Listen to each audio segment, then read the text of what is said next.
2 பார்க்கலாம். Consider the base plate of 800. இது இந்த கொஸ்டின் இந்த tutorial 2 tutorial 3 எனக்கு தெரிஞ்சு இதுல இருந்து தான் வந்து 10 மார்க் CO1ல வர வாய்ப்புகள் இருக்கு நினைக்கிறேன். இது மாதிரி தான் ப்ரீவியஸ் நிறைய கேட்டிருக்காங்க. So consider the base plate of base plate.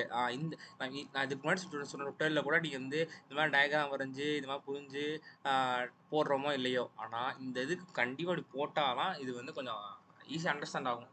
என்னோட பாயிண்ட் ஆஃப் வியூவில். ஓகேவா? ஸோ பேஸ் பிளேட் சொல்லியிருக்காங்க. ஃபர்ஸ்ட் கொஸ்டின் ஃபுல்லாக ரீட் பண்ணிக்கலாம். பேஸ் பிளேட் கியூ கொடுத்துருக்காங்க. இந்த கியூ கொடுத்துருக்காங்க. அயனு வித் திக்னஸ் கொடுத்துட்டாங்க. பேஸ் ஏரியா இருக்குது. அப்புறம் தெர்மல் கண்டக்டிவிட்டி கே இருக்குது. The inner surface of the base plate is uniform heat flux. Inner surface அப்போ வந்து இப்போ நம்ம டயக்ராம் வரைஞ்சிக்கலாம். அப்போ நல்லா கவனிச்சுக்கோங்க. இந்த மாதிரி ஒரு பேஸ் பிளேட் இருக்குது. அதுக்கு ஒரு திக்னஸ் இருக்குது.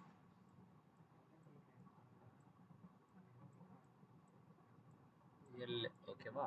அப்போ அதுக்கு ஒரு ஏரியா இருக்கு. ஏரியா தெர்மல் கண்டக்டிவிட்டி கே கொடுத்துருக்காங்க. Inner surface of the base plate is subjected to uniform heat flux. நான் என்ன இன்னர் சர்ஃபேஸ் நம்ம வந்து அசியூம் பண்ணி எதை வேணால் பண்ணிக்கலாம். இதே இன்னர் சர்ஃபேஸ் இல்லை இன்னர் சர்ஃபேஸ் எதை வேணால் பண்ணிக்கலாம். அங்கே வந்து ஹீட் ஃப்ளக்ஸ் இருக்குது generated where resistance heaters inside.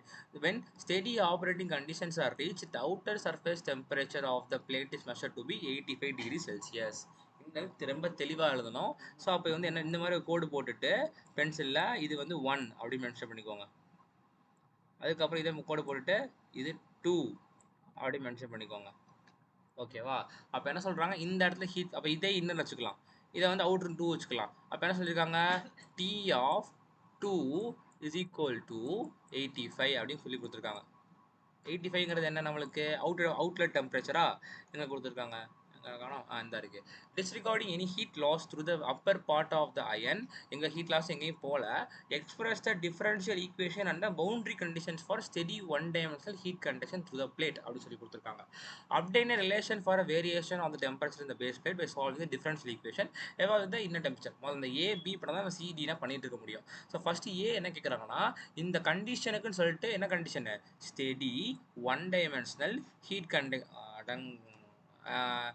Dimensional heat conduction equation. So அந்த ஈக்குவேஷனுக்கு வந்து நம்ம ஃபர்ஸ்ட் ஈக்குவேஷன் எழுதி நமக்கு என்ன கண்டிஷன் இருக்கோ அதுக்கு ஒரு ஈக்குவேஷன் எழுதணும். அதான் வந்து இந்த டிஃபரன்ஷியல் ஈக்குவேஷன். அடுத்து அதுக்கு நம்ம பவுண்டரி கண்டிஷன் இருக்கும். பவுண்டரி கண்டிஷன் ஒன்றும் இல்லை, இது ஸ்டார்ட் ஆகும்போது என்ன டெம்பரேச்சரில் இருந்துச்சு, இது இந்த பிளேட் எண்ட் ஆகும்போது என்ன டெம்பரேச்சர் இருக்குது, அந்த பவுண்டரி கண்டிஷன் எங்கிறத எழுதணும். அதை எழுதிட்டு அதுக்கப்புறம் அப்படின்னு ரிலேஷன் கேட்குறாங்க. நம்மளுக்குன்னு ஒரு கண்டிஷன் இருக்கும், அதாவது இந்த இடத்துல 10 to 85 சொல்லிட்டு கண்டிஷன் இருக்கும். ஸோ அதுக்கு அந்த ஈக்குவேஷனை சப்ஸ்டியூட் பண்ணிட்டு சில கான்ஸ்டன்டாக கண்டுபிடிக்கிற மாதிரி இருக்கும். கண்டுபிடிச்சு சப்ஸ்டியூட் பண்ணி கொண்டு அந்த ரிலேஷன். ஸோ ஃபஸ்ட்டு எதுவாக இருந்தாலும் ஃபஸ்ட்டு ஆரம்பிக்க போகிற ஈக்குவேஷன் 2 ஈக்குவேஷன் சொல்லித்தரேன் நான். எது உங்களுக்கு எது ஈஸியாக இருக்கோ ஃபாலோ பண்ணி, கொஞ்சம் டைம் எடுக்கும், பட் நல்லா புரிஞ்சிச்சிங்கன்னா 10 மார்க் CO1ல. இப்போ 2 ஈக்குவேஷன் சொல்லித்தரேன். ஒன்று வந்து ஆல்ரெடி படித்த ஈக்குவேஷன், ஒரு ஈக்குவேஷன் சொல்லித்தரேன். ஃபர்ஸ்ட் ஈக்குவேஷன் என்னன்னா நம்ம படிச்சுதான். ஸோ வந்து டோ ஸ்கொயர் இது வந்து கொஞ்சம் நான் எழுதிட்டே இருந்தேன்னா கூட 2x வச்சு பார்த்துக்கோங்கண்ணா. ஓகேவா? Del square D by del X square plus del square D by del Y square. அதே மாதிரி ஜெட்டுக்கு ஒரு டேர்ம் வரும். ஓகேவா? ஜெட்டுக்கு ஒரு டேர்ம் வச்சுக்கோங்க. நான் வந்து எழுதியிருக்கேன் பண்ணிட்டுருக்கேன். ஸோ அதுக்கப்புறம் என்ன வரும்னா heat generation divide by K which is equal to 1 by alpha dt d temperature divided by d small t. ஓகேவா? ஸ்மால் டி இந்த இடத்துல வந்து டோ ஸ்கொயர் டி எழுதிடுறேன். எதுக்கு, del square D by del Z square. இப்போ question இதான் first எழுத போகிற யூனிவர்சல் ஈக்குவேஷன். இந்த 3 டைமென்ஷன் கண்டக்ஷன் ஈக்குவேஷன் சொல்லிட்டு டிரைவ் பண்ணி தான் பண்ணியிருப்போம். இதில் இருந்தால் எல்லாம் கொண்டு வர போகிறோம். ஓகேவா? ஈஸி தான், எல்லாமே ஈஸி தான். இங்கே ஸ்டெடி ஒன் டைம் சொல்லிட்டாங்க. ஸ்டெடின்னு சொல்லிட்டாங்க. ஸ்டெடின்னு என்ன அர்த்தம், டெம்பரேச்சர் நேரத்தை தகுந்தாப்புல மாறாது, அப்போ கான்ஸ்டன்ட். அப்போ இந்த ரைட் ஹேண்ட் சைடு வந்து 0 போட்டுருவாங்க. ஓகேவா? அதுக்கப்புறம் ஒன் டைமென்ஷன் சொல்லிட்டாங்க. அப்போ இந்த எக்ஸ் இந்த இது அப்புறம் இந்த இதெல்லாம் வந்து ரெஸ்பெக்ட் டு ஒய் செட்னா 0 ஆயிருமா, இது போயிடும். அடுத்து ஹீட் ஜென்ரேஷன்ங்கிறது இல்லவே இல்லை. ஓகேவா? அப்போ இந்த ஹீட் ஜென்ரேஷன் டேம் போயிடும். அப்போ மிஞ்சி போன ஈக்குவேஷன் என்னது, இதுதான். அப்போ நான் வந்து பார்ஷியல் இல்லாமல் டிஃபரன்ஷியல் எழுதிக்கலாமா, ஏன்னா ஒரே ஒரு தானே இருக்குது. D square dt square temperature. ஓகேவா? dt square divide by dx ஸ்கொயரா தட் இஸ் ஈக்குவல் டு 0. அவ்வளோதான். ஸோ இதான் வந்து நம்மளோட ஈக்குவேஷன் எழுதிட்டோம், டிஃபரன்ஷியல் ஈக்குவேஷன் எழுதிட்டோம். ஸோ இங்கே எழுதியிருக்கேன்னா நான் சார் டேரெக்டாக எழுதியிருப்பேன், நான் for steady one dimensional equation எழுதியிருப்பேன். ஸோ அதுக்கப்புறம் என்ன பண்ணணும்னா ஃபஸ்ட்டு இன்டகிரேட் பண்ணணும், இதை இன்டகிரேட் பண்ணணும். ஃபர்ஸ்ட் இன்டகிரேட் பண்ணால் என்ன வரும், dt by dx is equal to இங்கே c1 வருமா. இன்டகிரேட் பண்ணால் எப்படி dt by dx is equal to c1ன்னு வரும். திரும்ப இன்னொரு வாட்டி இன்டகிரேட் பண்ணுங்க. ஆக்சுவலி இன்னொரு இந்த என்ன பண்ணியிருக்கோம்னா பேசிக் ஸ்டெப் என்னன்னா, இந்த இடத்துல பண்ணிட்டு இதுக்கு ஒரு பவுண்டரி கண்டிஷன் இருக்கும், அந்த பவுண்டரி கண்டிஷன் நீங்கள் அப்ளை பண்ணிட்டு அடுத்த ஸ்டெப் போயிருக்கணும். பட் இந்த ஸ்டெப் வந்து என்னோட பாயிண்ட் ஆஃப் வியூவில் ஈஸியாக தெரிஞ்சு இதெல்லாம் எழுதிட்டு ஒரு ஈக்குவேஷன் வச்சுட்டு அதுக்கப்புறம் ஒவ்வொரு ஈக்குவேஷன்லையும் கொண்டு போய் பவுண்டரி கண்டிஷன் அப்ளை பண்ண எனக்கு என்னோட பாயிண்ட் ஆஃப் வியூ ஈஸியாக இருந்துச்சு. சிலருக்கு அப்பே பண்ணணும்னு தோணும், அப்பே பண்ணால் கஷ்டன்னு ஒரு வரைமுறையே இல்லாமல் இருந்துச்சு. அதனால் இப்படி சொல்லித்தரேன். ஸோ அப்படி ஃபாலோ பண்ண ஃபாலோ பண்ணிக்கோங்க, தப்பு கிடையாது. ஸோ இப்போ என்ன பண்ணிட்டேன், இந்த ஈக்குவேஷனை இதுலேருந்து எடுத்து கொண்டு வந்துட்டேன். அடுத்து இன்டகிரேட் பண்ணுறேன், கான்ஸ்டன்ட் வந்துடும் எனக்கு. திரும்ப நான் இதை இன்டகிரேட் பண்ணுறேன். அப்போ it's a function of X, right. So அப்போ வந்து T of X is equal to இங்கே என்ன வரும், c1 எக்ஸு ப்ளஸ் c2 அப்படி வருமா. ஸோ இதுதான் என்னோட ஈக்குவேஷன். ஸோ இந்த ஈக்குவேஷனில் இப்போ என்ன பண்ணணும், இதான் டிஃபரன்ஷியல் ஈக்குவேஷன் அப்படின்னு சொல்லிட்டு இதோட ஆன்சர் இதான் வந்து இந்த இடத்துல இருந்து என்ன பண்ணிட்டோம், நம்ம எழுதிட்டோம். இந்த ரெண்டு ஈக்குவேஷன், இந்த டிடி ஈக்குவேஷனையும் டிஎக்ஸ் ஈக்குவேஷனையும் டப்பா போட்டு வச்சுக்கோங்க, பாக்ஸ் போட்டு வச்சுக்கோங்க. அடுத்து யூஸ் பண்ணுவோம் நம்ம. அடுத்து என்ன கேட்குறாங்க, பவுண்டரி கண்டிஷன் கேட்குறாங்க. பவுண்டரி கண்டிஷன்னா என்ன, இந்த இடத்துல ஸ்டார்ட் ஆகும்போது இந்த இடத்துல என்ன இருக்குது, டெம்பரேச்சர் என்ன இருக்குது, இதில் என்ன இருக்குது, அதை எப்படி ரெப்ரசென்ட் பண்ணணும் அப்படின்னா அப்படியே பாஸ் பண்ணி அப்படியே பார்த்துக்கோங்க. அது மட்டும் இல்லைன்னா நான் எழுதியிருக்கேன், பட் எழுத வந்து ஒவ்வொரு அங்கங்கே எழுதிப்பேன் நான். ஸோ அதனால் இங்கே தெளிவாக சொல்லிடுறேன். என்ன சார் பெருசாக முடியுமா, முடியாது. அப்படி சொல்லிட்டு அரெஸ்ட் பண்ணிடுறேன். இப்போ வந்து பவுண்டரி கண்டிஷன் பார்க்கணும். பவுண்டரி கண்டிஷன் என்ன, இப்போ இதோட திக்னஸ் என்ன, பிளேட்டோட திக்னஸ் 0.6 சென்டிமீட்டர், ஓகேவா. Okay okay. இதில் வந்து என்னென்னா நமக்கு இப்போ பவுண்டரி கண்டிஷன் எழுத போகிறோம். ஸோ பவுண்டரி கண்டிஷன் எழுதுறதுக்கு at distance X equal to 0, அதாவது இது எல் இஸ் ஈக்குவல் டு 0.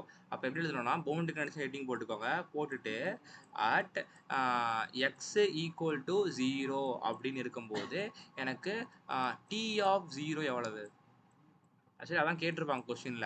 அப்போ டி ஆஃப் 0 என்னது, லெட் இனிஷியல் டெம்பரேச்சர் அப்படின்னு நான் அசியூம் பண்ணிக்கிறேன். ஸோ அப்போ இங்கே போட்டு வேறுன்னு போட்டு டிஐ இஸ் ஈக்குவல் டு அதாவது இனிஷியல் டெம்பரேச்சர் போடுறதை விட டெம்பரேச்சர் அட் இன்னர் சர்ஃபேஸ் அப்படிங்கிறத மென்ஷன் பண்ணணும். ஆனால் இன்னர் சர்ஃபேஸ் போட்டிருக்கேன். அதே மாதிரி எக்ஸ் வந்து எல்லா இருக்கும்போது என்ன கண்டிஷன், இது கம்மா போட்டிருக்கேன்னா வேறு நினச்சிக்க வேண்டாம், ஒன்று போட்டு நினச்சிக்க வேண்டாம், கம்மா தான் கம்மா. ஸோ அப்போ டி ஆஃப் எல் என்ன அப்படிங்கிறது வேணும். So T of L is equal to எவ்வளவு, கொஸ்டின்லேயே கொடுத்துட்டாங்க, அதான் நான் T2ன்னு போட்டிருக்கேன் நான் 85. அப்போ இதுதான் என்னுடைய பவுண்டரி கண்டிஷன்ஸ், ஓகே. ஸோ இதான் பவுண்டரி கண்டிஷன். இப்போ நம்ம ஏ எழுதிட்டோம், ஏல பவுண்டரி கண்டிஷன் எழுதிட்டோம். அடுத்து பி போகலாம். Obtain relation for the variation of the temperature in the base plate by solving the differential equation. நம்மளோட டிஃபரன்ஷியல் ஈக்குவேஷன் எது, இப்போ தான் எழுதி வச்சிருந்தேன், இந்த தான் டிஃபரன்ஷியல் ஈக்குவேஷன். ஸோ இதில் என்ன பண்ணணும்னா நம்மளோட ஆக்சுவலி இது தப்பு, இது போடக்கூடாது. இனிஷியலாக ஃபாலோ பண்ணது அதான், நான் திரும்ப எழுதி காமிக்கிறேன் எல்லாத்தையும், இதே ஃபாலோ பண்ணிக்கோங்க. ஸோ இப்படியே எழுதணும். வந்து மேம் கிட்டையும் கேட்டு செக் பண்ணியாச்சு. ஸோ இப்படியே எழுதிட்டு அதுக்கப்புறம் வந்து என்ன பண்ணணும், obtain relation for variation of temperature கேட்டிருக்காங்க. இந்த பவுண்டரி கண்டிஷனை நம்மளோட இந்த ரெண்டு ஈக்குவேஷன் இருக்குல்ல, இந்த dt பை dx இந்த ஈக்குவேஷன் இருக்குல்ல, அதை சப்ஸ்டியூட் பண்ணி இந்த C1 இந்த C2, இந்த C1 C2 ரெண்டையும் கண்டுபிடிச்சு இதே ஈக்குவேஷனை சப்ஸ்டியூட் பண்ணி இந்த மாதிரி ரிலேஷன் கொண்டு வரணும், ஓகேவா. இப்போ என்ன பண்ணணும்னா இந்த யோசிச்சு பாருங்க. இப்போ நம்மளோட ஈக்குவேஷன் எழுதுறேன், எல்லாமே ஈஸி தான், திரும்ப சப்ஸ்டியூட் பண்ணுறது தான், எதுவுமே நம்ம பண்ணுறதே கிடையாது. ஆனால் பார்க்க தான் மாதிரி இருக்கும், பயந்துக்க வேண்டாம். இங்கே வந்து C1 எக்ஸு ப்ளஸ்ஸு C2 வருமா. ஸோ இப்போ வந்து சப்ஸ்டியூட் பண்ணி பார்க்குறேன். இப்போ எக்ஸ் இஸ் ஈக்குவல் டு 0 போடுறேன். அப்போ எக்ஸ் இஸ் ஈக்குவல் டு 0, எனக்கு T0 0 வந்துடும். அப்போ T0 0 இஸ் ஈக்குவல் டு நான் இங்கே திரும்ப 0 போடுறேன். எனக்கு என்ன வரும்னா T0 0 இஸ் ஈக்குவல் C2. அந்த ரிலேஷன் வச்சு என்னால் ஒன்றுமே பண்ண முடியாது, ஓகேவா. அப்போ வந்து அதே மாதிரி நான் என்ன பண்ணுறேன், எல் போடுறேன். அப்போ T of L is equal to C1 எல்னு இருக்கும். இதில் ஒன்றும் பண்ண முடியாது, C1 எல் ப்ளஸ் C2 இருக்கு. அப்போ என்ன பண்ணணும், வேற ஒரு ஈக்குவேஷனை சப்ஸ்டியூட் பண்ணி தான் நம்ம கொண்டு வரணும். அதனால தான் நம்ம இந்த ரெண்டை அப்படியே வச்சுட்டு நம்ம புது ஈக்குவேஷன் போகிறோம். ஏன்னா புக்கில் வந்து இது சொல்லியிருக்க மாட்டாங்க, நான் சொல்கிறேன் இந்த இடத்துல. இப்போ என்னன்னா இந்த இடத்துல என்ன இருக்குது ஹீட் ட்ரான்ஸ்ஃபர் நடக்குதா ஹீட் ட்ரான்ஸ்ஃபர் இங்கே தான் ஹீட் ஜென்ரேட் ஆகுது அப்போ இப்படி தான் ஹீட் இப்படி ஹீட் ட்ரான்ஸ்ஃபர் ஆகுதா இந்த ஹீட் ட்ரான்ஸ்ஃபர் பேர் என்ன கண்டக்ஷன் கண்டக்ஷனுக்கு என்ன ஈக்குவேஷன் இருக்கு 4 இயர் law of conduction 4 law of conduction formula என்ன Q is equal to k minus வந்து போய் போல மைனஸ் போனோம் correct minus k a dt by டிஎக்ஸா கரெக்டா இப்போ நான் என்ன பண்ணியிருக்கேன் இந்த இடத்துல எனக்கு என்ன தெரியும் dT by dx equal to C1 தெரியுமா கரெக்டா இந்த இன்டெக்ரல் கூட விட்டுருங்க இந்த டிடி பை அதான் நான் என்ன சொன்னேன் இந்த ரெண்டு ஈக்குவேஷன் டபா போட்டு வைக்க சொன்னேன் கரெக்டா ஸோ டிடி பை டிங்கிறது என்ன C1 இப்போ நமக்கு என்ன வேணும் C1 தானே வேணும் அப்போ என்ன பண்ணலாம் இந்த இந்த டிடி இது அப்படியே அழிச்சிட்டு எழுதுறேன் நான் இந்த இடம் டிடி பை டிஎக்ஸ் இருக்கும்ல அதுக்கு பதில் C1 போட்டுக்கோங்க இப்போ நமக்கு என்ன தேவைப்படுது C1 தேவைப்படுது அப்போ C1 இஸ் ஈக்குவல் டு என்ன பண்ணலாம் இங்கே எழுதி வச்சுக்கிறேன் C1 இஸ் ஈக்குவல் டு என்ன இந்த Q இங்கே இருக்குமா கீழே போயிருமா அப்போ எனக்கு என்ன வரும் minus Q divide by K அடங் இரு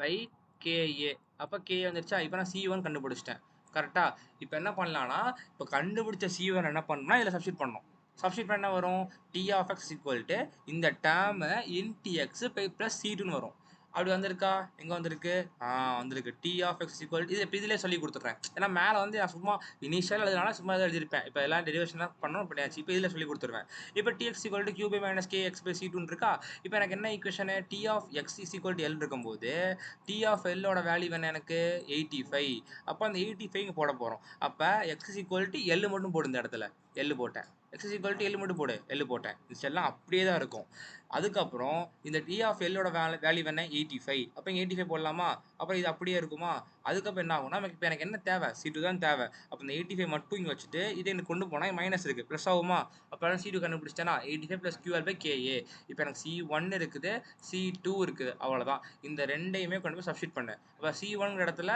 Q by minus KA X அதுக்கப்புறம் வந்து இது வந்து C2 ஓகே C1 அப்புறம் என்ன காமன் எடுத்தது ஈக்குவேஷனை மாற்ற வேண்டியதான் காமன் எடுத்து இங்கே Q பை KA இருக்கா Q பை K காமன் எடுத்துட்டா இங்கே வந்து வெறும் மைனஸ் எக்ஸ் தான் இருக்கும் இங்கே L இருக்கும் அப்போ L மைனஸ் எக்ஸ் இந்த 85 தனியாக வந்துடும் ஓகேவா இப்போ கொஸ்டினில் கேட்ட என்ன கேட்டிருக்காங்க கொஸ்டினில் கேட்ட இது கண்டுபிடிச்சிட்டேன் எனக்கு என்ன காணும் ரிலேஷன் கண்டுபிடிச்சிட்டேன் அப்போ என்ன கேட்டிருக்காங்க எவாலுவேட் இன்னர் சர்ஃபேஸ் டெம்பரேச்சர் கேட்டிருக்காங்க அப்போ இந்த ஈக்குவேஷனில் இன்னர் சர்ஃபேஸ் டெம்பரேச்சர் வேணும் இன்னர் சர்ஃபேஸ் டெம்பரேச்சர்னா என்ன இதில் மேலே போட்டிருப்பேன் நம்ம என்ன படிச்சிருந்தோம் இதே இன்னர் சர்ஃபேஸ் படிச்சிருமா அப்போ என்ன அர்த்தம் எக்ஸோட வேல்யூ வந்து எப்போ ஜீரோவாக இருக்கோ அப்போ வந்து எனக்கு வந்து இன்னர் சர்ஃபேஸ் கிடைக்குமா ஸோ அதனால தான் இங்கே என்ன பண்ணியிருப்பேன் எக்ஸோட வேல்யூக்கு ஜீரோ போட்டிருப்பேன் புரியுதா எக்ஸோட வேல்யூக்கு ஜீரோ போட்டேன்னா அப்போ எக்ஸுக்கு வந்து நான் ஜீரோ போடுவேன் புரியுதா அப்போ இங்கே எல் அப்படியே இருக்கும் இந்த எல்லாம் மீட்டரில் போடணும் Q கொடுத்துருக்காங்க K கொடுத்துருக்காங்க A கொடுத்துருக்காங்க போட்டால் எனக்கு இன்னர் சர்ஃபேஸில் டெம்பரேச்சர் கிடச்சிரும் அதுக்கப்புறம் என்ன கொஸ்டின் கேட்டிருக்காங்க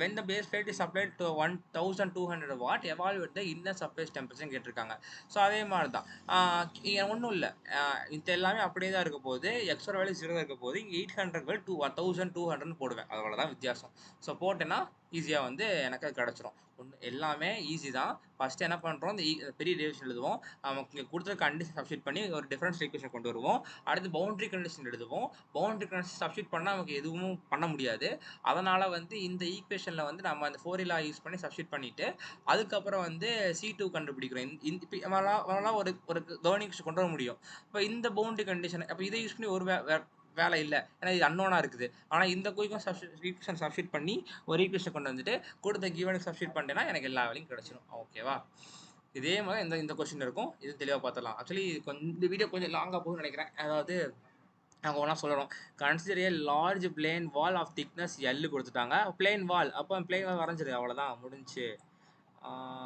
எப்படி அப்படி தெர்மல் கண்டக்டிவிட்டி K கொடுத்துருக்காங்க சர்ஃபேஸ் ஏரியா இருக்குது அப்போ இங்கே பார்த்தியா லெஃப்ட் சைடே கொடுத்துட்டாங்க சுலபமாக போச்சு நம்மளுக்கு அப்போ லெஃப்ட் சைடில் 1 வச்சுக்கோ இந்த ஒன்று நம்ம ரெஃபரன்ஸ் தான் ஆனால் எங்கேயும் யூஸ் பண்ண மாட்டோம் வால் எக்ஸ் ஈக்குவல் டு 0 அப்போ வந்து subject to net heat flux இப்போ வந்து இங்கே ஹீட் ஃப்ளக்ஸ் தான் கொடுத்துருக்காங்க Qன்னு கொடுத்துருக்காங்க அதுக்கப்புறம் why the temperature at the surface is measure to be அப்போ T1 கொடுத்துட்டாங்க அப்போ என்ன கொடுத்துருக்காங்க T of 1 is equal to 80 degree Celsius அப்படின்னு கொடுத்துட்டாங்க ஓகேவா assuming constant thermal conductivity no heat generation அவ்வளோதான் எக்ஸ்பிரஸ் எல்லாம் அதே தான்டா கொஸ்டின் கேட்டிருப்பாங்க அப்போ என்ன பண்ணணும் அந்த டிஃபரன்ஷியல் ஈக்குவேஷன் எழுதணும். டிஃபரன்ஷியல் ஈக்குவேஷன் என்ன ஆகும்னா அப்படியே சொல்லிடுறேன், புரிஞ்சுப்பீங்க நினைக்கிறேன். ஸோ அது வந்து ஒன் ஸ்டெடி தான் கொடுத்துருக்காங்க. அப்போ right hand side z time 0 ஆயிரும். ஒன் டைமென்ஷனில் என்ன ஆகும், ஒய் z 0 ஆயிரும். ஹீட் ஜென்ரேஷன் இல்லைன்ட்டாங்க, அதுவும் 0 ஆயிரும். அப்போ என்ன வரும், இந்த ஈக்குவேஷன் இருக்குல்ல, இதான் வந்திருக்கும், இதான் வந்திருக்கும். ஓகேவா? இப்போ என்னன்னா இதான் வந்து x = 0, x = L. அதுக்கப்புறம் பவுண்டரி கண்டிஷன் என்ன அர்த்தம் நம்மளுக்கு, பவுண்டரி கண்டிஷன் எப்படி எழுதணும்னா, நான் சும்மா இது எழுதிருப்பேன், ஆனால் என்ன எழுதணும், அட்டுன்னு போட்டு x = 0 இருக்கும்போது டி ஆஃப் 0 எவ்வளோ கொஸ்டினில் கொடுத்துருக்காங்கல்ல, ஸோ அதை போட்டுருங்க. அதுக்கப்புறம் x = எல்லுன்னு இருக்கும்போது டி ஆஃப் எல் வந்து எவ்வளோன்னு தெரியாது, அதனால் வந்து இந்த 2 மார்க் பண்ணியிருக்கேன்னா, அதான் T2ன்னு போட்டுக்கோங்க, அவ்வளோதான், T2. ஓகே, புரியும் நினைக்கிறேன். x = 0, டி ஆஃப் 0 ஆனால் என்ன 80 போட்டுரு. டி ஆஃப் x = L இருக்கும்போது இந்த இடம் வந்து T2 வந்து T2ன்னு வச்சுக்கோ, அவ்வளோதான். இப்போ என்ன பண்ணணும்னா, அதான் அதே தான். இப்போ வந்து திரும்ப வந்து இந்த ஈக்குவேஷனை வந்து டபுள் டைம் டிஃபரன்ஷியேட் பண்ணிங்கன்னா உங்களுக்கு இந்த மாதிரி கிடைக்கும். எவ்வளோ, இந்த டி ஆஃப் x = C1x cxன்னு கிடைக்கும். அப்போ நமக்கு என்ன தெரியும், dt/dx = C1ன்னு தெரியும். என்னது C1 டேரக்டாக சொல்லிட்டேன். dt/dx ஆமாம் கரெக்ட், C1 இருக்குமா. இப்போ அதே மாதிரி தான் இங்கே வந்து போன சம்ம தான் இதேவும் என்னன்னா, அப்போ நீங்கள் நினைக்கலாம் இதே மாதிரி தானே இருக்குது, அப்போ இதுக்கு என்ன ஆன்சர் வருதோ இதான அதுக்கும் வரும் அப்படின்னு நினைக்க வாய்ப்புகள் இருக்குது. ஆனால் அப்படி கிடையாது. போன சம்மில் என்ன இருந்துச்சு, நமக்கு வந்து இந்த சர்ஃபேஸ் வந்து ஆக்சுவலி நான் அவுட் பார்த்து எழுதிருப்பேன், இதை பார்த்து யாரும் கன்ஃபியூஸ் ஆகிக்க வேண்டாம். இங்கே என்ன சொன்னேன்னா அதே பார்த்துக்கோ. ஸோ இது வந்து நமக்கு நோனாக இருக்கும், இது வந்து இது நோனாக இருக்கும், அன்னோனாக இருக்கும். ஆனால் இதில் அப்படி கிடையாது, இது நோனாக இருக்கும் லெஃப்ட் சைட், இது அது பேச வரும்ல, இது வந்து சரி, ரைட் சைடு வந்து பார்த்தோம்னா நோனாக இருக்கும், லெஃப்ட் சைடில் அன்னோனாக இருக்கும். ஆனால் இங்கே அப்படி கிடையாது, லெஃப்ட் சைடில் வந்து நோனாக இருக்கும், ரைட் சைடில் அன்னோனாக இருக்கும். ஆனால் டிஃபரன்ஷியல் ஈக்குவேஷன் மாறும். ஸோ மாறும்போது எப்படி பண்ணோம்னா, ஃபஸ்ட்டு வந்து ஃபோரியல் ஆஃப் ஹீட் கண்டிஷன் இருக்குல்ல, அதை யூஸ் பண்ணி C1 = QB - A வந்துடும். அதுக்கப்புறம் என்ன பண்ணணும்னா, டி ஆஃப் x = 0 அப்ளை பண்ணோம்னா நமக்கு என்ன கிடைக்கும், x = 0 அப்ளை பண்ணால் எனக்கு ஆல்ரெடி 18 தெரியும் கரெக்டாக. ஸோ இந்த ஈக்குவேஷனில் x0 0 போடனா இந்த டேம் வந்து 0 ஆயிருமா. அதுக்கப்புறம் C2 இப்போ இந்த டி ஆஃப் 0 போட்டிருப்பேன்னா, டி ஆஃப் 0 என்ன போட்டிருக்கோம் நம்ம பவுண்டரி கண்டிஷனில் 80 போட்டிருக்கோமா, அப்போ 80. அப்போ C2ஓட வேல்யூ 80, அவ்வளோதான் முடிஞ்சு. போட்டோம்னா எனக்கு C1 தெரியும், C2 தெரியும், சப்ஸ்டியூட் பண்ண ஆன்சர் கிடைச்சிச்சு, அவ்வளோதான். இங்கே இதான் என்னுடைய ரிலேஷன். ஆனால் இதுக்கு இதையும் கம்பேர் பண்ணி பாரோம். இங்கே வந்து என்னன்னா எல்மே-எக்ஸ்ன்னு இருக்குது, ஆனால் இங்கே வந்து வெறும் எக்ஸ்ன்னு இருக்குது கரெக்டாக. ஸோ அதனால் வந்து ரெண்டு ஈக்குவேஷன் வேறு. அப்புறம் கொஸ்டின் என்ன கேட்டிருக்கோம் சப்ஸ்டியூட் பண்ணி ஆன்சர் கொடுக்க வேண்டியதான். Evaluate the temperature at the right side, right சைடில் கேட்டிருக்காங்க. அப்போ ரைட் சைடில் என்ன அர்த்தம், ரைட் சைடில் என்ன அர்த்தம்னா நம்மளுக்கு டோட்டல் 2 இதுதான் ரைட் சைடு என்ன அர்த்தம். அப்போ என்ன எக்ஸோட x = Lன்னு சொல்லிட்டாங்க. அப்போ எல்னா என்னது, லென்த்து, திக்னஸ் மாதிரி தான். இப்போ 0.3 மீட்ரு. இப்போ 0.3 மீட்டர் வந்து சப்ஸ்டியூட் பண்ணேன் எக்ஸுக்கு பதில். சப்ஸ்டியூட் பண்ணேன்னா இந்த பண்ணேன்னா எனக்கு வந்து எல்லாமே கிடைச்சிடும். கொஸ்டினில் ஹீட் ஃப்ளக்ஸ்னு சொல்லி கொடுத்துருப்பாங்க, Qன்ட்டு. அப்போ வாட் மீட்டர்ஸ்க்கு தான் இருக்குது, அது Q = Q/A தான். இந்த Q/A தான் அப்படியே 700 போட்டுருவாங்க. இங்கே வந்து நான் வந்து K போட்டிருக்கேன், அவ்வளோதான் முடிஞ்சா. இப்போ இது பிளெயின் வால். இன்னும் cylinder and what's that sphere இருக்குது, ஓகேவா. அதுக்கு வந்து நம்ம ஸ்ட்ரெயிட்டாக வந்து ஈக்குவேஷன் எழுதுறத விட இன்னொரு ஈக்குவேஷன் இருக்குது, நான் சொல்லித்தரேன். அது என்ன ஈக்குவேஷன்னா இங்கே எழுதுகிறேன், ஓகேவா. இதெல்லாம் எழுதி வச்சுக்கோங்க, நல்ல ஹெல்ப்ஃபுல்லான ஈக்குவேஷன் தான். இங்கே எடுத்துக்கிறேன். ஆக்சுவலி டோ/டோ/ஆர் வரும், மறந்துட்டேன். இதாக இருக்குது. இது என்னன்னா இங்கே எழுதிடுறேன். ஸோ இதெல்லாம் எழுதி வச்சுக்கோங்க. இது ஒன் டைம் மட்டும் படிச்சிங்களா போதும். இது இப்போ ஆக்சுவலாக என்ன பண்ணணும், நான் சொன்னேன்ல இனிஷியாக சொல்லியிருப்பேன், ரெண்டு ஈக்குவேஷன் சொல்லித்தரேன், எது ஈஸியாக இருக்கோ பண்ணிக்கோங்க அப்படின்ட்டு. அது பிளெயின் வாலுக்கு. ஆனால் சிலிண்டர் ஸ்பியருக்கு இதை எழுதி எழுதினா பெட்டராக இருக்கும். எப்படின்னா, இது பேர் யூனிவர்சல் ஈக்குவேஷன் சொல்லுவாங்க. இதோட ஈக்குவேஷன் என்னன்னா 1/r⁴n. இது எப்படி எழுதிக்கோங்களா. So r⁴n do by to r, அதுக்கப்புறம் r⁴n do D by to R, இங்கே ப்ராக்கெட் வரும். அதுக்கப்புறம் ப்ளஸ் ஹீட் ஜெனரேஷன் நான் ஜின்னு வச்சுக்கிறேன். ஏன்னா Qக்கும் ஹீட் ஃப்ளக்ஸ்க்கும் அது குழப்பினாலும் நான் ஜின்னு வச்சுக்கிட்டேன் ஒரு நல்ல இதுக்காக. இது வந்து இது divide by K which is equal to, இது சேம் தான், இது எல்லாமே சேம் தான், alpha D T by D time, small t capital T. இது டெம்பரேச்சரு, இது வந்து டைம். இதுதான் ஈக்குவேஷன்ரா. 1 பை ஈஸி தான், 1 by R power N del by to R. இங்கே என்ன ஆர் பவர் இருக்கோ அப்படியே மேலே போடுங்க. அப்புறம் இங்கே என்ன இருந்துச்சு அது அப்படியே போடு. இது 2 டைம் மாறி மாறி வரும். இது மேலே வரும், இது அப்படியே வரும், இங்கே டி வரும், அவ்வளோதான்.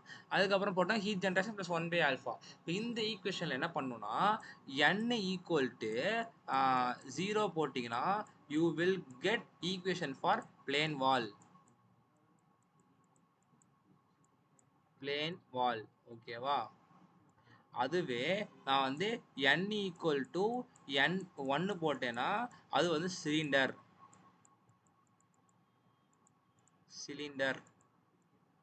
அதுக்கப்புறம் வந்து n ஈக்குவல் டு 2 போட்டேன்னா it will give the sphere. இவ்வளோதான்டா. இதை மட்டும் நீங்கள் படிச்சிட்டிங்கன்னா அடுத்து எழுதிக்கலாம், ஈஸி தான் சப்ப. இப்போ n ஈக்குவல் டு நான் டிஃபரன்ஸ் ஈக்குவேஷனை காமிச்சிடுறேன். எதுக்கு நம்ம இவங்க என்ன பண்ணோம், நம்ம இதுக்கு வந்து D square D by dx square போட்டுட்டு இருந்தோம்ல, அது டிவிஷன் காமிக்கிறேன் பாருங்க. ஸோ இப்போ n ஈக்குவல் டு 0. இப்போ n × பவர் 0னா இது 1 ஆயிருமா? இப்போ இந்த டைம் 1 ஆயிருமா விட்டுரு. இப்போ ஆர் பவர் 0னா 1 ஆயிருமா? அவ்வளோதான். இப்போ இது எல்லாமே 0 ஆயிருமா? மொதல் 2 சம்மில். அப்போ என்ன இருக்கு? Do by to r into do by do டின்னு இருக்கா? அப்போ do square D by to r ஸ்கொயர்னு இருக்கும். இந்த ஆறுங்க ஜஸ்ட் லென்த்னு வச்சுக்கோ. இப்போ அங்கே எக்ஸ்னு எடுத்துக்கோமா லென்த்தை, இல்லை எல்னு எடுத்துப்போமா, இல்லை எக்ஸ்னு வச்சுக்கோ, அவ்வளோதான். இது வந்து யூனிவர்சல் ஈக்குவேஷன். ஓகே, கண்டினியூ பண்ணிக்கலாம். இப்போ வந்து நம்ம வந்து இது சொன்னேன்னா அப்போ டோ பை ஸ்கொயர் வந்துருச்சா. ஸோ அதுக்கப்புறம் நம்ம டிஃபரன்ஸ் ஈக்குவேஷன் போட்டால் அவ்வளோதான். இப்போ நமக்கு என்னது இங்கே water flows through pipe.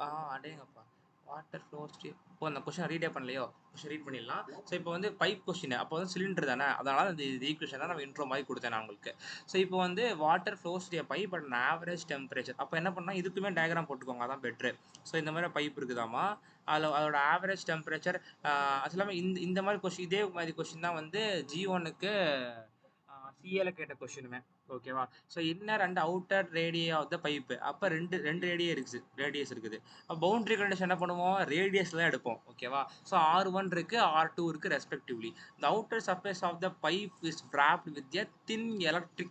Super சூப்பராக செமையாக இருக்கும். The outer surface of the pipe is wrapped with a thin electric heater. அப்போ என்னன்னா இந்த மாதிரி டாட்டர் என்ன போட்டுருக்கேன் நான், இந்த பைப்பை சுற்றி என்ன பண்ணுறாங்கன்னா ஒரு எலக்ட்ரிக் ஹீட்டரை வந்து சுற்றி வச்சுட்றாங்களாமா, ஓகேவா? இதெல்லாம் ஒரு கட் பண்ண வியூ மாதிரி போட்டிருக்கேன் நான், ஓகே? ஸோ இந்த மாதிரி சுற்றி வச்சுருக்காங்க தின் எலக்ட்ரிக் ஹீட்டரை. அது வந்து என்ன பண்ணுதுன்னா Q கொடுத்துட்டாங்க, அதாவது Q பை L கொடுத்துருக்காங்க. இந்த exposed surface of the heater is heavily insulated. அப்போ என்ன பண்ணுறாங்கன்னா இந்த ஹீட்டர் இருக்கு பார்த்தியா, அதனால இன்சுலேட் பண்ணுறாங்க. அதாவது இங்கே நடக்கக்கூடிய எந்த ஹீட்டும் வெளியே போகக்கூடாது அப்படின்னு சொல்லிட்டு insulated so that the entire heat generated in the heat is transferred to the pipe. அப்ப டாட்டா நான் வச்சிருக்கேன் பாத்தியா, அதுதான் வந்து நம்மளுடைய தின் எலக்ட்ரிக் ஹீட்டர். இது வந்து ஒரு ஹீட் வந்து ப்ரொடியூஸ் பண்ணும்ல. இந்த வீடியோக்கு வந்து டைம் எல்லாம் பரவாயில்ல, பட் தெளிவாக சொல்லி கொடுத்துட்றேன். ஸோ இந்த ஹீட் ப்ரொடியூஸ் ஆகும்ல, அந்த ஹீட் எல்லாமே வந்து இந்த பைப்புக்குள்ளே தான் வருது, ஓகேவா? இந்த பைப்புக்குள்ளே தான் அப்படியே வருது. இல்லை நான் வந்து சிஏ வந்து பாஸ் ஆனோம், அதாவது இந்த கான்செப்ட்னா வேண்டாம் அப்படின்னு நினைக்கிறாங்க, இதை மட்டும் ஸ்கிப் பண்ணிக்கோங்க, ஓகேவா? நிறைய பேர் இருக்கீங்க, ஓகேவா? ஏன் ஸ்கிப் பண்ணிடு. ஓகே, இப்போ இந்த ஹீட் எல்லாம் உள்ளக்க வருது, ஏன்னா எல்லாம் ஃபுல்லாக இன்சுலேட் ஆயிடுச்சு. அப்போ இதுக்குள்ளே தான் வருது. அதுவுமே இங்கே கொடுத்துருப்பாங்க, heat is entire generated it transfer to the pipe அப்படின்னு சொல்லிட்டு. Heat is transferred from the inner surface of the pipe. The heat is transfer from the inner surface of the pipe to the water. அப்போ என்னன்னா இது வந்து ஃபுல்லாக solid. இப்போ இந்த இடம் இருக்குல்ல, இது ஃபுல்லாக சாலிடு. இதுக்குள்ளே என்ன இருக்குன்னா வாட்டர் இருக்குதாமா, வாட்ரு. ப்ளூ கலர் போட்டுக்கலாம் அதுக்கு. இது எல்லாம் ப்ளூவில் தான் இருக்கா? சரி, ஓகே. இதுக்குள்ள வாட்டர் இருக்கு. இப்போ என்ன ஆகுது, இதான் வந்து இதுவரை கொடுத்துருக்காங்க. ஹச்சு அந்த தண்ணிக்கு ஹீட் போகிற ஹீட் கூட ஹச்சு கொடுத்துருக்காங்க, அதுவும் கொடுத்துட்டாங்க. அப்போ ஒரு பைப் இருக்குது, ஒரு ஹீட்டர் வச்சுருக்காங்க, அதெல்லாம் இன்சுலேட் பண்ணிட்டாங்க. ஹீட் எல்லாம் இதுக்குள்ளே தான் வருது, வேற எங்கேயும் போல. வர்ற ஹீட்டு கண்டக்ஷன் நடக்குது, அடுத்து கன்வெக்ஷன் மூலமாக இங்கே தான் வருது, ஓகேவா? இந்த மாதிரி கதை கொடுத்துருக்காங்க. இப்போ R1 R2 கொடுத்துட்டாங்க, ஆவரேஜ் டெம்பரேச்சர் கொடுத்துட்டாங்க. அப்போ என்னன்னா இதோட டெம்பரேச்சர், இந்த பைப்போட டெம்பரேச்சர் இருக்கும்ல, இந்த டெம்பரேச்சர் கொடுத்துட்டாங்க, அதை 1 எடுத்துக்கோ, அந்த டெம்பரேச்சர் கொடுத்துட்டாங்க. அதுக்கப்புறம் என்ன கொடுத்துருக்காங்க, assuming thermal conductivity 1 dimensional heat transfer கொடுத்துட்டாங்க. Express the mathematical formulation. நீங்கள் மேத்தமெட்டிக்கல் ஃபார்முலேஷன் மட்டும் காமிச்சா போதும், சால்வ் பண்ண வேண்டாம். டிஃப்ரென்ஸ் அதாவது ஏன்னு கேட்டிருப்பாங்கல்ல, அது மட்டும் கண்டுபிடிச்சா போதும். C1 C2 கண்டுபிடிக்க தேவையில்ல அப்படின்னு சொல்லிட்டாங்க. அவ்வளவுதான். இது மட்டும் கொடுத்தாலே போதும். ஸோ இதான் கான்செப்ட். எப்படி சால்வ் பண்ணலாம் பார்க்கலாம். இப்போ என்னது பைப்னா சிலிண்டரா? சிலிண்டரை என்ன பண்ணணும், இந்த இடத்துல n is equal to 1 போடணுமா? அப்போ n is equal to 1 போட்டால் என்ன வரும், 1/r dow by to R R power 1 dow D by to R வருமா? கரெக்டா? அதான் எழுதியிருப்பேன் நான். டிஃபரன்ஷியல் ஈக்குவேஷன் சொல்லிட்டு எழுதியிருப்பேன். புரியுதா? இது புரியுதா உங்களுக்கு? அவ்வளோதான். இப்போ இந்த ஈக்குவேஷன் எப்படி வந்துச்சு அப்படிங்கிறது எப்படின்னா அதுவும் எழுதி காமிக்கிறேன். இடம் இருக்கா? அப்போ வந்து என்னன்னா இங்கே எழுதிடுறேன் நான். ஸோ அப்போ வந்து இங்கே இருக்கு. இப்போ என்ன ஆகும்னா இந்த இது எப்படி வந்துச்சுன்னா நான் எழுதிருக்கேன் இடத்துல இல்லை வேற இடத்துல எழுதியிருக்கேன் நான் டிஃப்ரென்ஷியேட் பண்ணி எழுதலையா? நான் எழுதி காமிச்சிடுறேன் நான். இப்போ வந்து இந்த ஆர் வந்து இப்போ என்ன இது வந்து டிஃபரன்ஷியல் ஈக்குவேஷன், இது ஒரு கான்ஸ்டன்ட் தானே. அப்போ இந்த ஆர் இன்ட்டு போய் 0 ஆயிருமா? அப்போ எனக்கு என்ன இருக்கும், டி பை டிஆர் அதுக்கப்புறம் ஆர் இன்ட்டு டிடி பை டிஆர்ன்னு இருக்குமா? இஸ் ஈக்குவல் டு 0ன்னு இருக்கும். இப்போதைக்கு நான் ஒன்றுமே பண்ணல, இந்த ஆரை இங்கே 0வில் மல்டிப்ளை பண்ணியிருக்கேன், அவ்வளோதான். இப்போ என்ன பண்ணுவோம், நம்ம 2 டைம் டிஃபரன்ஸ் இன்டெகிரேட் பண்ணுவோமா? கரெக்டாக. அப்போ இது ஒரு இன்டெகிரேட் பண்ணிங்கன்னா இது ஒரு இன்டெகிரேட் பண்ணிங்கன்னா இந்த இன்டெகிரேஷனும் இந்த டிஃபரன்ஷியேஷனும் கேன்சல் ஆயிருமா? விட்ரு. அதுக்கப்புறம் இது இன்டெகிரேட் பண்ணால் இங்கே C1 மட்டும் வருமா? அப்போ என்ன வந்திருக்கு எனக்கு, R D T by TR is equal to C1 வந்துருக்குமா? அவ்வளோதான். அதுக்கப்புறம் வந்து நான் என்ன பண்ணுவேன், திரும்ப இன்டெகிரேட் பண்ணுவேன். இல்லை திரும்ப இன்டெகிரேட் பண்ணுற மாதிரி என்ன பண்ணிக்கலாம்னா இந்த ஆரை அப்படியே கீழே கொண்டு போயிருங்க. அப்போ உங்களுக்கு என்ன வரும்னா dt by TR is equal to C1 divide by ஆர்ன்னு வரும். ஓகேவா? இப்போ இந்த இதை வந்து டப்பா போட்டு வச்சுக்கோ, ஏன்னா ஒருத்தர் நம்ம யூஸ் பண்ணுவோம். எப்படி நம்ம வந்து இதுக்கு முதல்ல சம்மில் வந்து நம்ம dt by dr equal C1 use பண்ணுவோமோ அதே மாதிரி இந்த இடத்துல dt by dr C1 by ஆர்னு யூஸ் பண்ணுவோம். இப்போ திரும்ப அதை இன்டெகிரேட் பண்ணுறேன். திரும்ப இன்டெகிரேட் பண்ணும்போது என்ன ஆகும்னா டி வரும், இங்கே எழுதுறேன் நான். ஸோ இப்போ டி ஆஃப் ஆர்ன்னு வரும். இப்போ T of R is equal to C1 அப்படியே தான் இருக்கும். 1/r என்ன பண்ணுவோம், 1/r வந்து இன்டெகிரேட் பண்ணால் லான் வருமா? லான் எக்ஸ். அப்போ லான் எக்ஸ்னா லான் ஆர் வருமா? அந்த இடத்துல லான் ஆர். அப்போ C1 ப்ளஸ் C2 வந்துடும். ஸோ அப்படி தான் இந்த ஈக்குவேஷன் வந்துச்சு. ஓகேவா? இது ஒன் டைம் பாஸ் பண்ணி நல்லா பார்த்துக்கோங்க. ஓகே. ஸோ அதுக்கப்புறம் நான் வந்து எழுதிட்டேன். அப்புறம் என்ன பண்ணணும், பவுண்டரி கண்டிஷன் கேட்டிருக்காங்க. பவுண்டரி கண்டிஷனை அப்ளை பண்ணணும். ஸோ அப்ளை பண்ணுறதுக்கு என்னன்னா வந்து இங்கே ஒரு சின்ன கான்செப்ட் புரிஞ்சிருக்கணும். என்னன்னா இந்த இடத்துல ஹீட் வந்து வருது, வந்து கண்டக்ஷன் நடக்குது, அடுத்து கண்டக்ஷன் நடக்குது. What is the matter is இங்கே உருவாகிற ஹீட் வெளியே போகலை. அப்போ எங்கே வெளியே போகலன்னா இங்கே எவ்வளோ ஹீட் வந்து கண்டக்ஷன் நடக்குதோ அவ்வளோ ஹீட் தானே கன்வெக்ஷன் நடந்திருக்கணும், ரைட்? ஸோ அப்போ வந்து heat due to conduction is equal to heat due to convection. புரியுதா? ஸோ இப்போ என்ன பண்ண போகிறேன், கண்டக்ஷனுக்கு ஈக்குவேஷன் என்ன இருக்குது, ஃபோரியர் லா இருக்குது. QA Q is equal to minus KA DT by DR. அதை எழுதிருப்பேன் எனக்கு டைம் வேஸ்ட் பண்ணிட்டு எழுதிருப்பேனா? ஸோ அதே மாதிரி HA T minus T infinity. இந்த இடத்துல ஏவும் கேன்சல் ஆயிரும். அதுக்கப்புறம் T by DR. இப்போ நல்லா யோசிக்கணும், இந்த இடத்துல ஏன்னா அட் R1 போட்டிருக்கேன். ஆக்சுவலி பவுண்டரி கண்டிஷனாக என்ன இங்கே என்ன பண்ணணும், இங்கே இந்த இடத்துக்கு பண்ணணும், இந்த இடத்துக்கு பண்ணணும். அதே மாதிரி இந்த இடத்துல வந்து இந்த R1 பண்ணுவோம், R2 பண்ணுவோம். இந்த இடத்துல ஏன் நான் அட் R1 போட்டிருக்கேன்னா இந்த இது நடக்கிறது இதான் வந்து இங்கே நடக்குதுன்னா இந்த பவுண்டரியில தான் வந்து இந்த இடத்துல நடந்த இது கலர் மாற்றி எழுதுறேன் நல்லா புரியுறதுக்கு. இந்த இடத்துல நடந்த இது வந்து ஹீட் அப்படியே ஹீட் வருது, அப்படியே இமேஜின் பண்ணிக்கோங்க. அந்த ஆக்சிஸில் வந்து ஃப்ளோ வரும்ல, அப்படியே இமேஜின் பண்ணிக்கோங்க. ஹீட் நடந்த கண்டக்ஷனு கண்டக்ஷன் நடந்த கண்டக்ஷனு அப்படியே இது வழியாக வரும்போது கன்வெக்ஷனாக மாறுதா? அப்போ இது ரெண்டு ஈக்குவலாக இருக்குமா? எங்கே பவுண்டரி இருக்குது, இங்கே இருக்குது. அதனால தான் அட் R1 போட்டுட்டு கன்வெக்ஷன் இஸ் ஈக்குவல்னு போட்டு கேன்சல் பண்ணிவிட்டு இப்படி கொண்டு வரும்போது எனக்கு என்ன, minus K D T by D R. இங்கே என்ன சொல்லியிருக்காங்க, சால்வ்லாம் பண்ண வேண்டாம்ப்பா, நீங்கள் கிட்டத்துக்கு சப்ஸ்டியூட் பண்ணி பவுண்டரி கண்டிஷன் கொடுத்தா போதும் சொல்லியிருக்காங்க. அதனால் கொடுத்த இன்ஃபர்மேஷனை வச்சு நான் வந்து சப்ஸ்டியூட் பண்ணி முடிச்சிட்டேன். இங்கே வந்து ஆறுன்னு போட்டிருக்கோம், ஆனால் என்ன ஆறுன்னு தெரியணும்ல, அதனால தான் இந்த மாதிரி ஒரு கோடு ஓட்டு R is equal to R1 அப்படின்னு காமிச்சிருங்க. அவ்வளோதான். இப்போ அடுத்து வந்து பவுண்டரி கண்டிஷன் ஃபார் இதுக்கு எழுத போகிறேன். எதுக்கு, R2க்கு என்ன கொடுத்துருக்காங்க, இது கண்டக்ஷன் தான். அதாவது இந்த இடத்துல இது ஹீட்டர் இருக்கும்ல, அந்த ஹீட்டருக்கும் இதுவும் கண்டக்ஷன் நடக்குது அப்படின்னு அசியூம் பண்ணிட்டு Q by A is equal to minus TT by DR போடுறேன். இப்போ வந்து எனக்கு என்ன தேவைப்படுது, அதுக்குமே சால்வ் பண்ண வேண்டாம், அப்படியே சொல்லிட்டாங்க. நான் சும்மா பண்ணணும் ஆசை இருந்துச்சு, ஆனால் பண்ணேன். ஸோ ஆனால் இப்படி பண்ணுறது பெஸ்ட்டு தான். Q by A கொஸ்டினை கொடுத்துருந்தாங்க, அதனால் பண்ணியிருக்கேன். Q by L கொடுத்துருக்காங்களா, Q by L கொடுத்துருக்காங்க. எல்லாம் டி பை டி, அதாவது சர்ஃபேஸ் ஏரியா போடுவோமா, சர்ஃபேஸ் ஏரியானா இதோட சர்ஃபேஸ் ஏரியா, அப்போ பை D2 போடுவோம். அதாவது இந்த டயாமீட்டரோட போடுவோம். D2 × L போடுவோம். போட்டுட்டு சப்ஸ்டிட் பண்ணிட்டு அது வந்து R is equal to R2 அப்படின்னு ரெப்ரசென்ட் பண்ணிட்டேன். அவ்வளோதான் சம் ஈஸி. அடுத்து ஃபோர்த் சம் போலாம். நம்ம ஃபோர்த் சம்ல என்ன இது பண்ணிடலாம். இது இருந்தா இருக்குது. When a long section of the இதுவுமே வந்து இங்கே கேட்கப்பட்ட கொஷின் தான். ஆக்சுவலி G2க்கு கேட்ட கொஷின் தான் ஏதோ ஒரு நினைக்கிறேன். G2 கேட்கல கொஷின் நீங்கள் பார்த்தோம்னா இருக்குது. When a long section of the compressed air G1 தான் கேட்டாங்க நினைக்கிறேன். G1க்கு 10 மார்க்ல என்னமோ கேட்ட மாதிரி தான் CA1ல. When a long section of the compressed air line, அதாவது ஏதோ ஒரு அசியூம் பண்ணிக்கோங்க, ஏதோ HVAC இல்லைன்னா ஆயில் அண்ட் கேஸ் கம்பெனி இருக்குன்னா, ஸோ அதில் வந்து பெரிய பைப்லாம் போயிட்டு இருக்கும். அப்போ ஒரே ஒரு செக்ஷன் எடுத்துக்கிறாங்க. அதான் long section of the compressed airline passes to the outdoors. It is outdoors. இது மாற்றிக்கிறேன். Outdoors, it is observed that the moisture in the compressed air freezes in the cold weather, disrupting and even completely blocking the airflow in the pipe. To avoid this problem, outer surface of the pipe is wrapped in electric strip heaters and then insulated.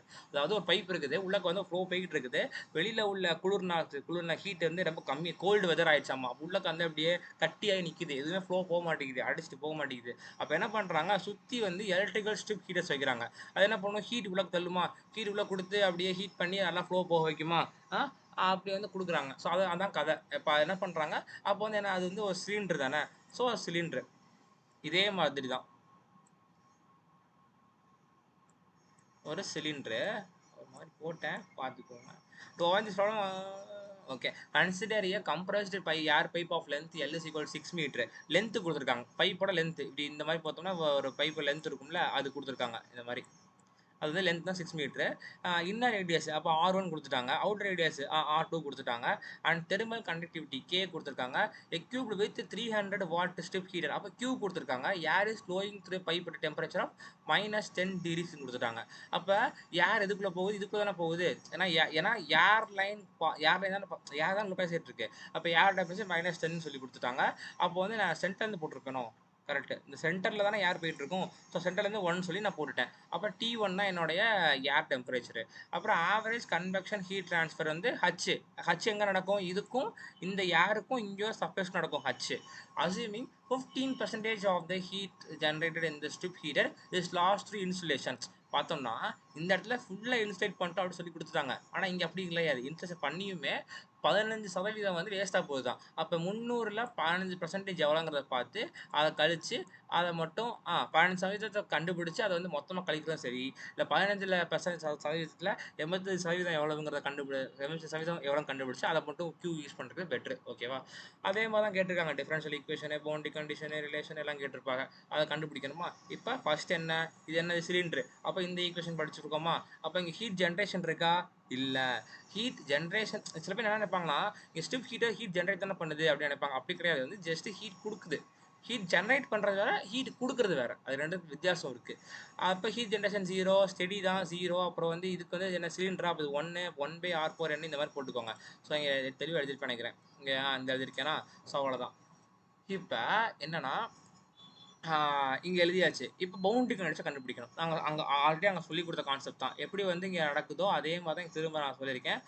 அந்த ரெண்டு equate பண்ணி நான் என்ன பண்ணிட்டேன், -K இது வந்து R1, H தெரியும், இன்ஃபினிட்டிங்க plus வந்து இருக்குன்னா ஏரோட டெம்பரேச்சர் -10 இருந்துச்சு, அதான் -× ப்ளஸ் ஆயிடுச்சு. அதே மாதிரி இது கண்டக்ஷன் போட்டிருக்கேன். கண்டக்ஷனுக்கு -K இன்ட்டு சால்வ் பண்ணால் எனக்கு 169.1 வந்துருச்சு.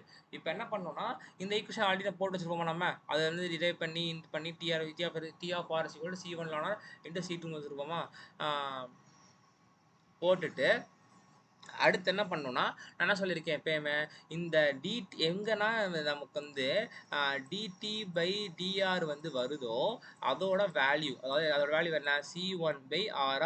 இந்த வேல்யூ நமக்கு யூஸ் ஆகும்னு சொல்லியிருக்கேன்னா. இப்போ dt/dr வேல்யூ என்ன, C1/r. கரெக்டா. அப்போ இங்கே dt/dr இருக்கா, அப்போ இங்கே ஆரோட வேல்யூ என்ன, R1. அப்போ இங்கே R1 போட்டோம்னா இங்கே R1 அப்போ இந்த C1/R1 சப்ஸ்டிட் பண்ணலாமா இந்த இடத்துல. சப்ஸ்டிட் பண்ணால் எனக்கு K தெரியும், R தெரியும், 30 தெரியும், T அப்படியே இருக்குமா.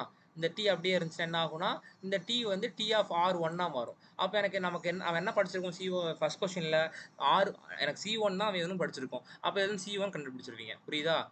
இங்கே ஏன் நான் R1 போடுறேன்னா, நான் இந்த C1 R1 உள்ளே கொண்டு வரேன். அப்போ இதுவும் எனக்கு R1 மாறிடும். ஸோ -14 சப்ஸ்டிட் பண்ணால் எனக்கு C1 கிடச்சிருச்சு. C1 கிடைக்கணும் எப்படி கிடைக்கும் மல்டிப்ளை பண்ணி அப்படியே கிடைச்சிருக்கு நினைக்கிறேன். இது ஒரு ஈக்குவேஷன் வச்சுக்கோ, இல்லைனா இது ஈக்குவேஷன் வச்சுக்கோ. அதுக்கப்புறம் இந்த ஈக்குவேஷன் இருக்குல்ல, இந்த ஈக்குவேஷன்ல dt/dr r is equal to r2 இருக்கு. இப்போ dt/dr தான் c/rன்னு தெரியுமே. அப்போ இங்கே 1 போட்டோமா, இங்கே 2 போட்டுக்கலாமா? அப்போ c1/2ன்னு போட்டுக்கலாமா? போட்டோம்னா நமக்கு என்னன்னு ஆக்சுவலி c1 இருக்கும். C1 தான் போடணுமோ? கரெக்ட், C1 தான் போடணும். தப்பிச்சு C2 போட்டக்கூடாது. C1 இருக்கும், K தெரியும், R தெரியும், நம்ம தெரியும். அப்போ இந்த ஈக்குவேஷன் நம்ம ஃபர்ஸ்ட் போட்டு தான் C1 கண்டுபிடிச்சிருப்போம். அந்த போட்டிருக்கேன் பாரு, போட்டிருக்கேன்னா 161.9 9.1 போட்டு இந்த ஈக்குவேஷன் தூக்கி இதில் C1ல போட்டோம்னா நமக்கு TR1 கிடைச்சிரும். அப்போ TR1 என்ன? இந்த இடத்துல உள்ள டெம்பரேச்சர் கிடைச்சிருக்கா எனக்கு? சரி, அது வேற சமயம், ரெண்டுமே ஒரே தான். இந்த இடத்துல டெம்பரேச்சர் TR1 கண்டுபிடிச்சிருக்கேன்னா, அதுக்கப்புறம் என்ன பண்ணிட்டேன்னா, எனக்கு இந்த ஈக்குவேஷனுக்கு எனக்கு ஆல்ரெடி கொஸ்டின்லேயே கொடுத்துருப்பாங்க, இந்த இடத்துல ஒரு டெம்பரேச்சர் எவ்வளோன்னு சொல்லிட்டு கொடுத்துருக்காங்களா இல்லை? ஓ, கொடுக்கல. வேற எப்படி கண்டுபிடிச்சேன் நான்? இந்த ஈக்குவேஷன் எடுத்து எழுதியிருக்கிறேன். அப்போ C1 ln R1 + C2 போட்டிருக்கேன், which is equal to புரியுது. இப்போ தான் எனக்கு ஒரு பவுண்டரி கண்டிஷன் கிடச்சிருச்சுல, அதாவது எனக்கு ஒரு டெம்பரேச்சர் கிடச்சிருச்சு. அப்போ என்ன அர்த்தம்? T of R1 அப்படின்னு இருக்கும்போது என்ன டெம்பரேச்சர்னு சொல்லி நமக்கு கிடச்சிருச்சு. அப்போ என்ன பண்ணுவேன்? இந்த ஈக்குவேஷனில் R1 போடுவேன். அப்படி R1 போட்டேன்னா எனக்கு இதோட ஈக்குவேஷன் என்ன, இதோட ஆன்சர் என்ன? எனக்கு எவ்வளோ கண்டுபிடிச்சிருக்கேன் நான்? 3.7 அதை இங்கே போட்டால் எனக்கு வந்து C1 தெரியும். அப்போ C2 மட்டும் தான் அன்னோனா இருக்கும். C2 கண்டுபிடிச்சலாமா? அப்போ C1 C2 இங்கே போட்டால் நமக்கு ஒரு ஈக்குவேஷன் கிடச்சிருமா? அப்புறம் கொஸ்டின் என்ன கேட்டிருக்காங்க? இன்னர் அண்ட் அவுட்டர் டெம்பரேச்சர் கேட்டிருக்காங்களா? இன்னர் அவுட்டர் டெம்பரேச்சர் கேட்டிருக்காங்கன்னா அதை அப்படியே கண்டுபிடிச்சிடலாம். அவ்வளோதான்டா, முடிஞ்சிடும். கடைசியில் என்ன நம்ம கம்பேர் பண்ணிக்கலாம்னா, இங்கே வந்து இனிஷியலாக வந்து தண்ணி ஏர் எவ்வளோ போயிட்டு இருக்கு? ஏர் -10ல் போயிட்டு இருக்குதா? ஹீட் வச்ச பிறகு பார்த்தோம்னா இந்த இடத்துல வந்து R1 டெம்பரேச்சர் R2 டெம்பரேச்சர் பாரு அப்படியே கம்மியாக இருக்கும். சாரி, அதிகமாக இருக்கும். அதை வச்சு இப்போ பண்ண ஆன்சர் கரெக்டாக பார்த்துக்கலாம். ஓகேவா? ஸோ இப்படி தானே பண்ணணும். இதுலேருந்து மேபி ஒரு 3 நிமிஷம் இதில் வந்து ஸ்பியர் மட்டும் கவர் பண்ணாமல் இருக்குது. ஸ்பியர் வந்து அடுத்த டுட்டோரியலில் வந்து செகண்டில் பார்க்கலாம். Coming soon. Okay, thank you.